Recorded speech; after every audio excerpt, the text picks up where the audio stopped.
ಸ್ನೇಹಿತರೆ ಎಲ್ಲರಿಗೂ ನಮಸ್ಕಾರ. Welcome to our YouTube channel ಮುದುಡಿದ ತಾವರೆ ಅರಳಿತು ಸಂಚಿಕೆ 7ಕ್ಕೆ ತಮ್ಮೆಲ್ಲರಿಗೂ ಸಹ ಆತ್ಮೀಯವಾದ ಸ್ವಾಗತ. ಶೇಖರ್ ಕನಸಿನ ಲೋಕದಲ್ಲಿ ವಿಹರಿಸುತ್ತಿದ್ದ ಮಧು ಒಮ್ಮೆಲೆ ಬೆಚ್ಚಿದರೆಗಿಳಿದಳು. ಆಗಲೇ ಕತ್ತಲು ಆವರಿಸಿತ್ತು.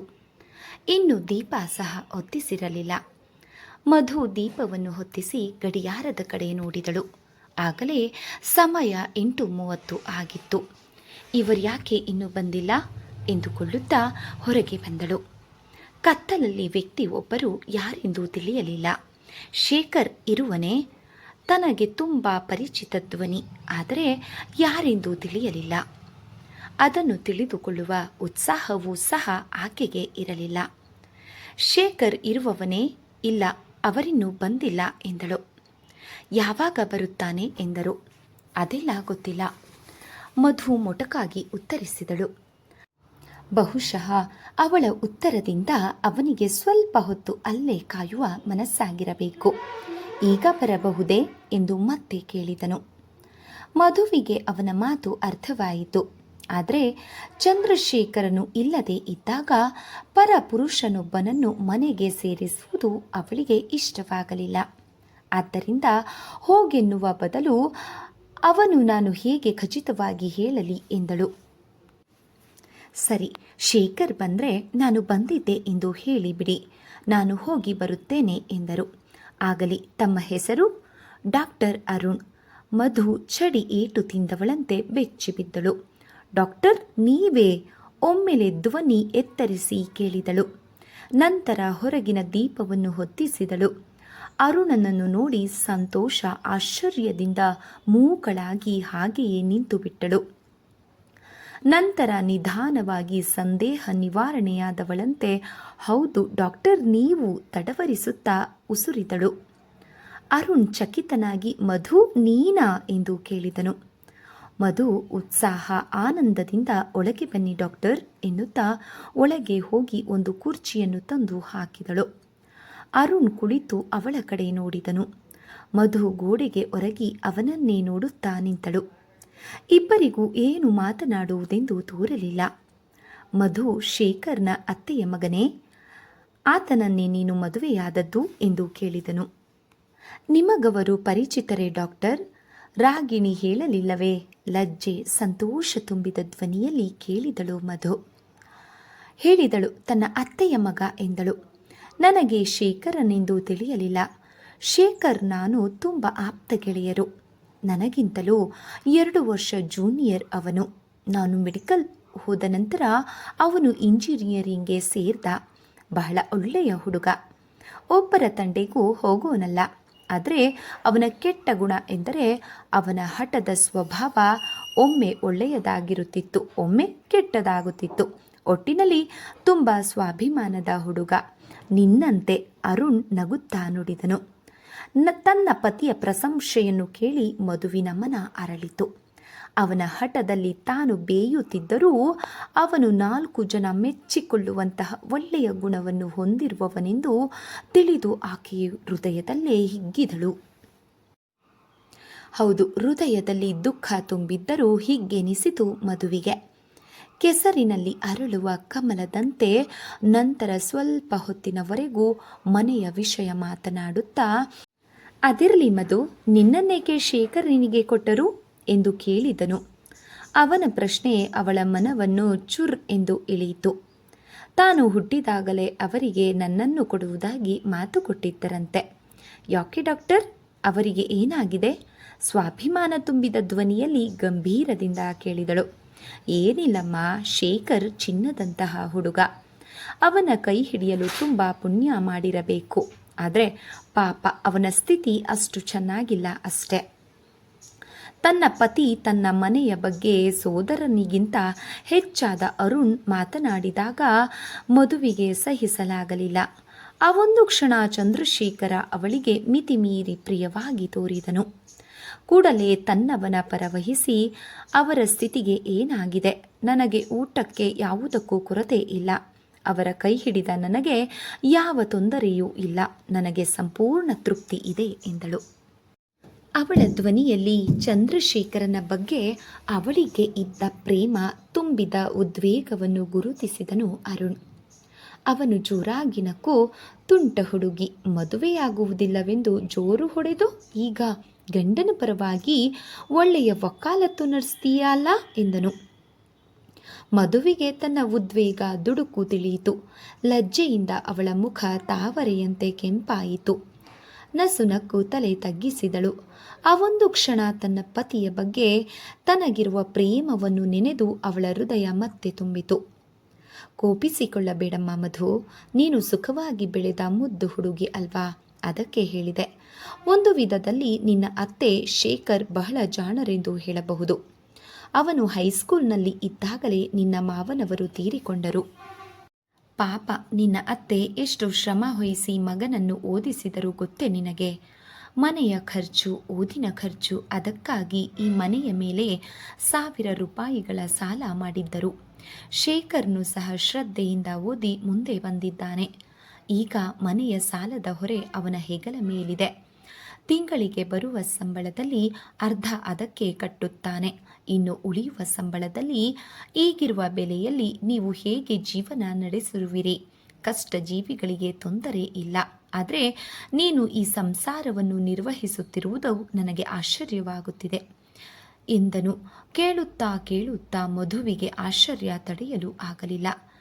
ತನಗೆ ತಿಳಿಯದ ತನ್ನ ಮನೆಯ ವಿಷಯ ಇವನಿಗೆ ಹೇಗೆ ತಿಳಿದಿದೆ? ಮಧು ಚಕಿತಳಾಗಿ ಅವನನ್ನೇ ನೋಡುತ್ತಿದ್ದಳು. ಅವಳ ಮುಖಭಾವದಿಂದ ಅವಳಿಗೇನೂ ತಿಳಿಯದೆಂದು ಅರಿತ ಅರುಣ್, ಶೇಖರ್ ನಿನ್ನ ಬಳಿ ಏನೂ ಹೇಳುವುದಿಲ್ಲವೇ ಮಧು ಎಂದು ಕೇಳಿದನು. ಅವಳಿಗೆ ತಟ್ಟನೆ ತಾನು ಅವನ ಸುಖ ದುಃಖದಲ್ಲಿ ಭಾಗವಹಿಸದ, ಕೇವಲ ಅವನಿಗಾಗಿ ಹೊರೆಯಾಗಿ ಈ ಮನೆಯಲ್ಲಿ ಇರುವ ಮಡದಿ ಎಂಬ ನೆನಪಾಯಿತು.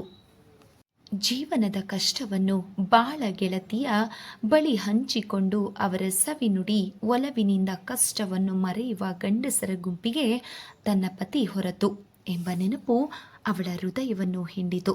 ಬಾಡಿದ ಮುಖ ಭಾರವನ್ನು ಮೆರೆಸುತ್ತಾ, ಹಾಗೇನಿಲ್ಲ, ನನಗೇನು ಕೇಳಿ ತಿಳಿಯುವ ಆಸಕ್ತಿ ಇಲ್ಲ ಎಂದಳು ಸಪ್ಪೆಯಾಗಿ. ಶೇಖರನ ಸ್ವಭಾವವೇ ಅಷ್ಟು. ಯಾರೊಂದಿಗೂ ಏನು ಬಾಯಿ ಬಿಡದೆ ಹೃದಯದಲ್ಲಿ ಅಡಗಿಸಿಕೊಂಡು ನಗುತ್ತಾ ಜಾಲಿಯಾಗಿ ತಿರುಗುವ ಸ್ವಭಾವ ಅವನದ್ದು.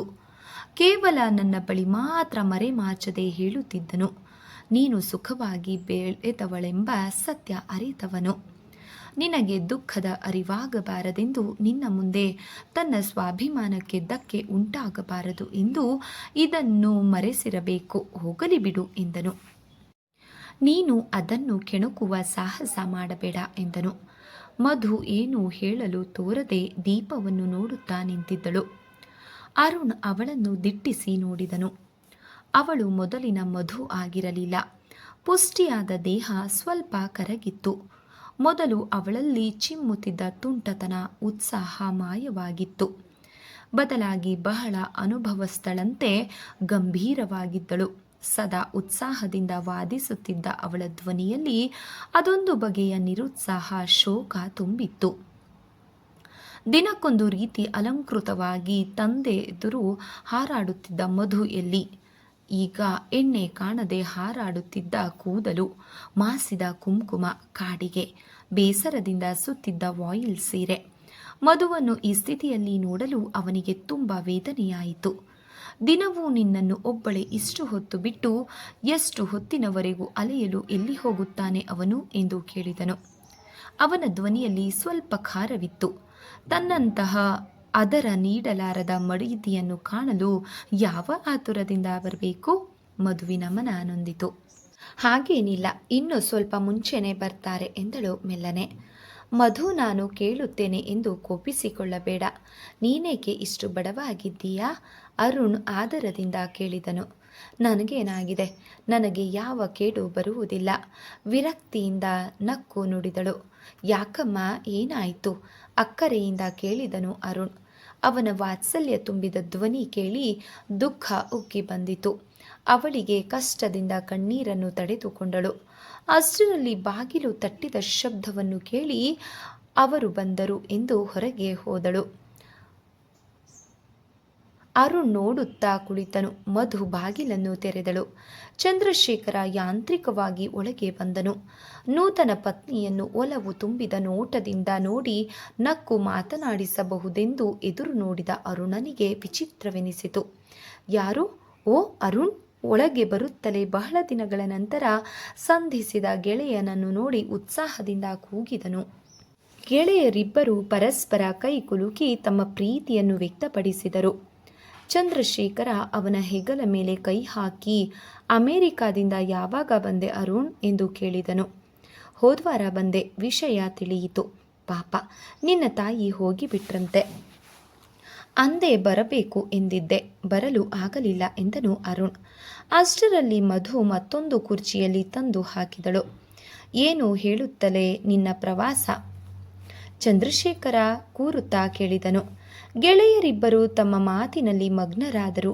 ಸ್ವಲ್ಪ ಹೊತ್ತು ಅಲ್ಲಿ ನಿಂತಿದ್ದ ಮಧು ಇನ್ನೂ ತನಗಿಲ್ಲಿ ಕೆಲಸವಿಲ್ಲ ಎಂದು ತಿಳಿದು ಒಳಗೆ ನಡೆದಳು.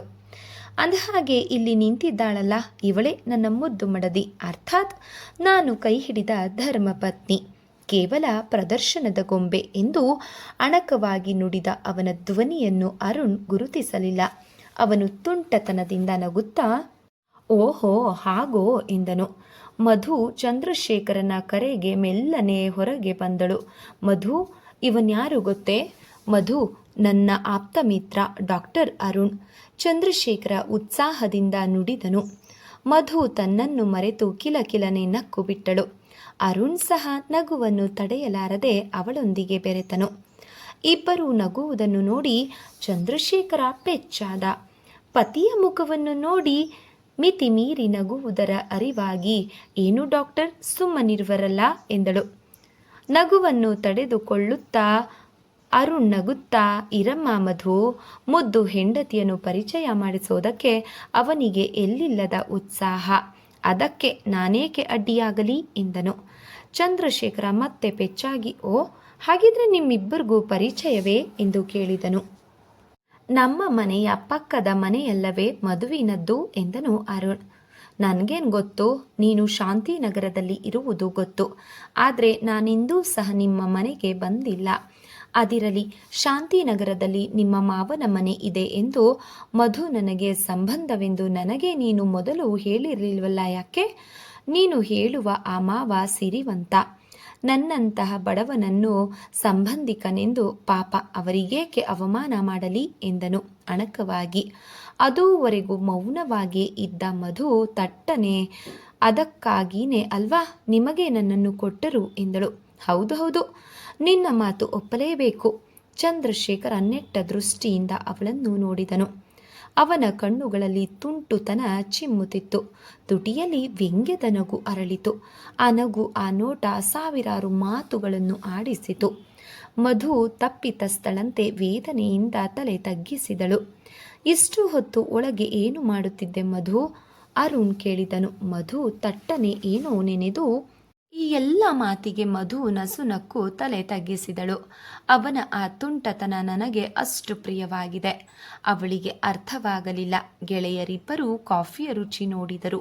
ಕಾಫಿ ಕಹಿಯಾಗಿತ್ತು. ಚಂದ್ರಶೇಖರ ನಗುತ್ತಾ, ನಾನು ಹೇಳಲಿಲ್ಲವೇ ಅರುಣ್, ಇದೇ ರೀತಿ ಊಟ ತಿಂಡಿ ಎಲ್ಲವೂ ನನ್ನ ಹಣೆ ಬರಹ ಎನ್ನುತ್ತಾ ಮಧುವನ್ನು ನೋಡಿದನು.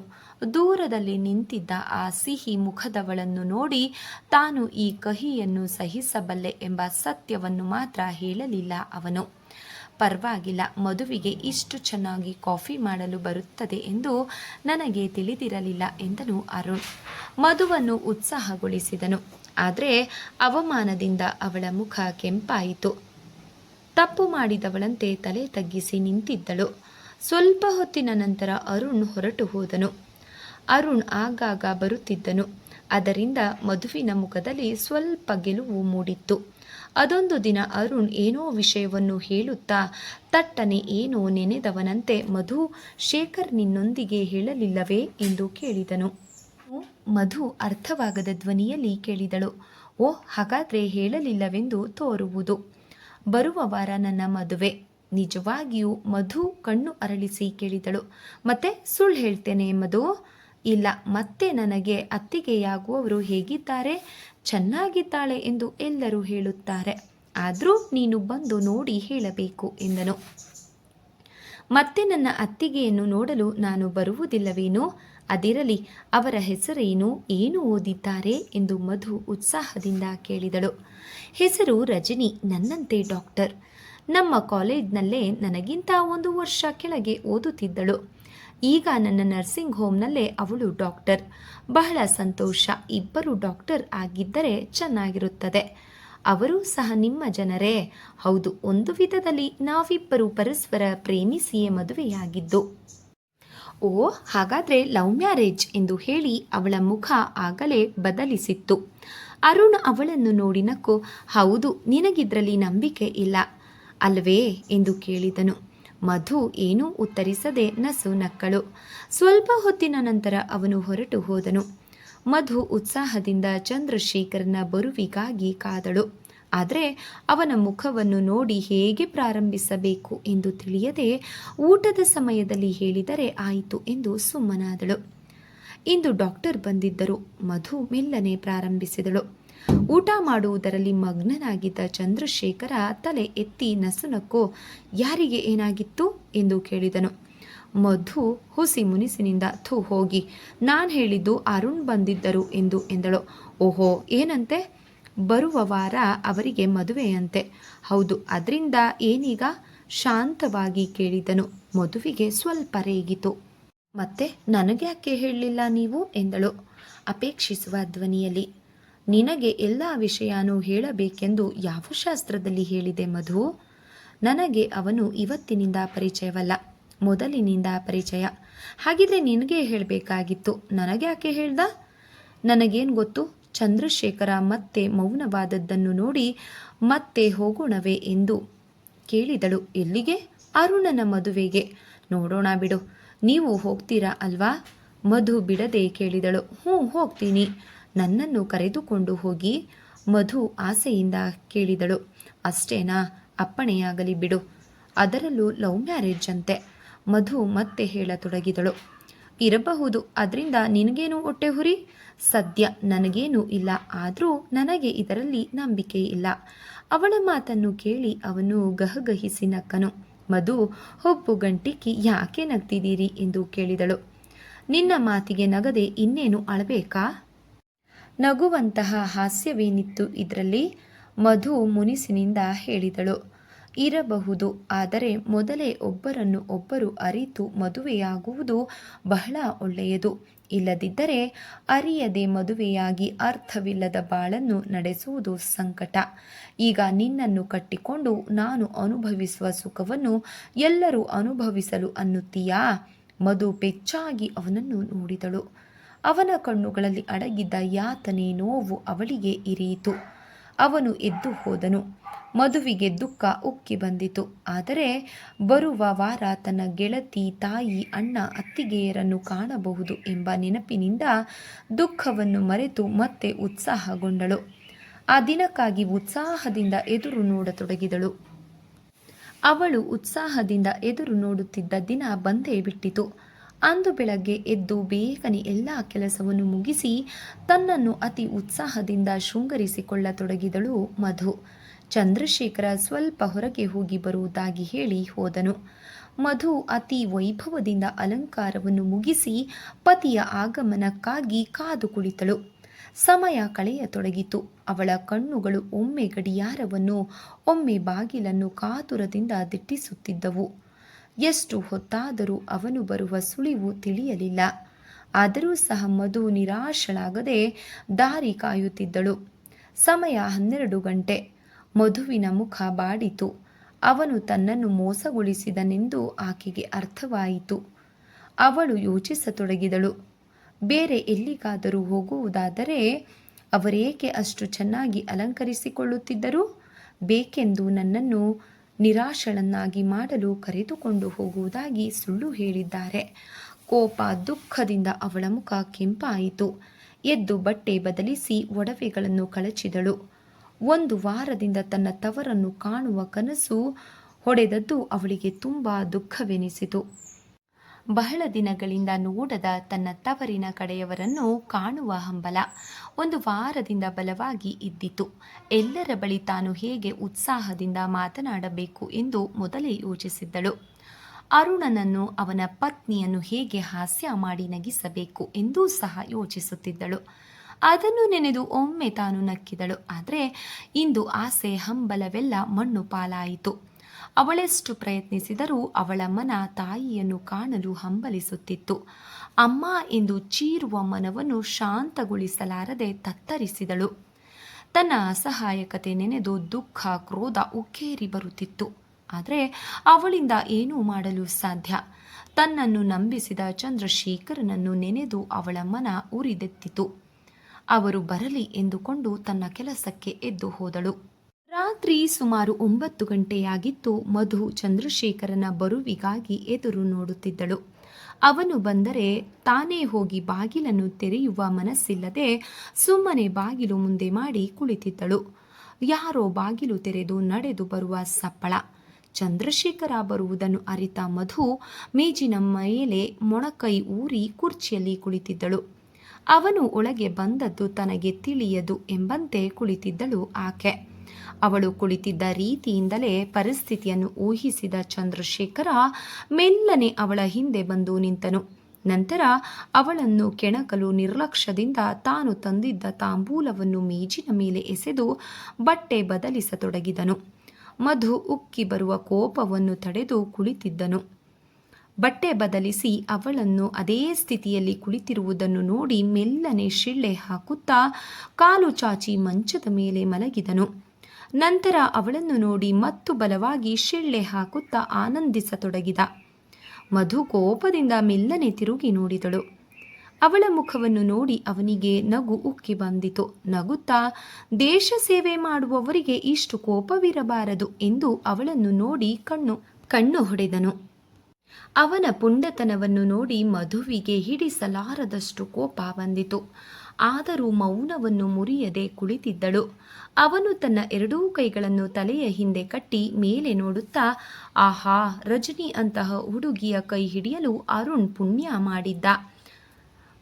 ಮದುವೆ ಎಂದರೆ ಅದು ಭೇಷ್. ಅಂತಹ ವೈಭವದ ವಿವಾಹವನ್ನು ಈ ಮೊದಲು ನಾನು ಎಲ್ಲಿಯೂ ಸಹ ನೋಡಿರಲಿಲ್ಲ ಎಂದನು. ಸಾಕು ಮುಚ್ಚ್ರಿ ಬಾಯಿ, ನನಗೆ ಬೇಕಿಲ್ಲ ನಿಮ್ಮ ವೈಭವದ ವರ್ಣನೆ.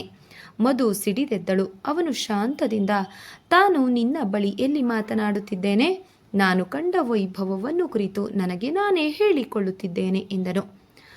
ಅದೇನಾದರೂ ಸರಿ, ಮೋಸಗಾರರ ಮಾತು ನನಗೆ ಬೇಕಿಲ್ಲ. ಯಾರು ಮೋಸಗಾರರು? ಕೈ ಹಿಡಿದವನಿಗೆ ನೀನು ಮಾಡುತ್ತಿರುವುದು ಮೋಸವೋ ಅಥವಾ ಮುದ್ದು ಹೆಂಡತಿಯನ್ನು ಪ್ರದರ್ಶನಕ್ಕೆ ಕರೆದುಕೊಂಡು ಹೋಗದಿದ್ದದ್ದು ಮೋಸವೋ ಎಂದು ಹೇಳಿದನು. ನನ್ನನ್ನು ಕರೆದುಕೊಂಡು ಹೋಗಲು ಇಷ್ಟವಿಲ್ಲದಿದ್ದರೆ ಮೊದಲೇ ಹೇಳಬೇಕಾಗಿತ್ತು. ಉರಿದು ಬಿದ್ದಳು ಮಧು.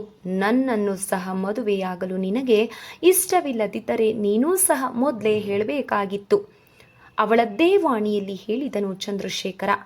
ಅರ್ಥವಿಲ್ಲದ ವಾದ ನಿಮ್ಮದು. ಧ್ವನಿ ಎತ್ತರಿಸಿ ಚೀರಿದಳು ಮಧು.